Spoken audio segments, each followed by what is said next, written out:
What's shaking, guys? So today we're going to be going over the water tension cast.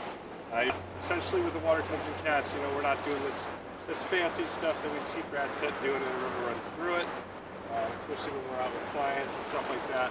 We're not teaching them how to do that because I don't and you don't want to be untying stuff all the time. So essentially what we do is we use this beautiful current that we have here in the river.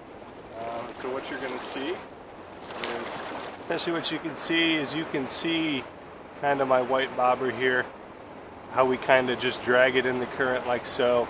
We're going to use that tension from the water on that bobber or on our leader if we're urinating, and we are going to use that tension to flick our flies and cast it out there.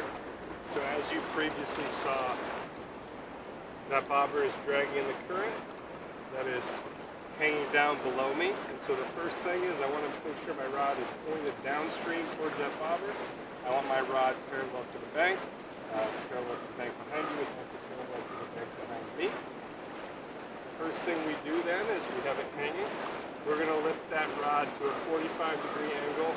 The higher the better. And the reason we want it high is because now from here I can cast either straight in front of me, I can cast up that way. I kind of have more free range. So the higher my rod tip, the more freedom I have to move this rod tip whichever which way. And then the bobber follows, and that gives me freedom to cast upstream, and then we can work gradually out as we go. So first thing, we want to lift that rod high, almost to a 45 or more. The next step is we turn our body. We turn our hips, our head to where we want to go, and notice how my rod hand stays right where it is. I don't turn it, I don't move it with the cast, it stays right where it is. Rod down, lift up, turn the hips and the head.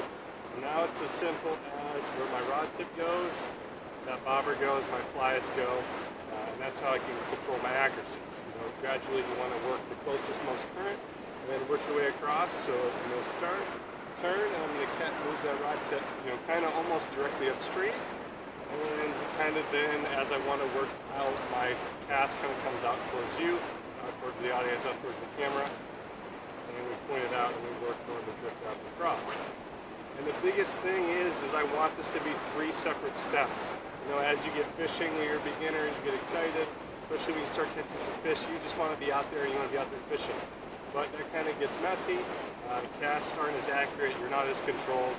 You really want to lift that rod, turn, point, and cast, and then you're ready to rock and roll and fish.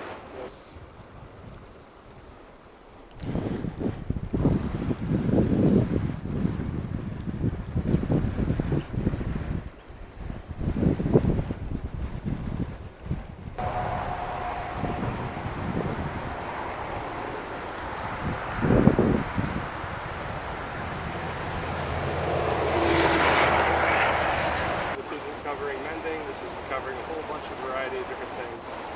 This is just a great basic cast to get you started on the water. And just one more thing I want to go over is I want you to notice how before I cast, I don't line this like a baseball bat. It's up, turn, and then my rod comes right from where it already was to where I want the bobber to go. And the reason that is this is a water tension cast. I'm going to kind of show you that when we throw that wind in there, we actually give the line slack. So right now you can see my bobber is nice and taut. It's kind of just dragging there in the current, building nice and tension, loading that rod tip. Let's see if you can see my rod tip. You see my rod tip a little bit, it's kind of bent, and that's because the rod tip acts like a spring. And we look at that bobber on the water.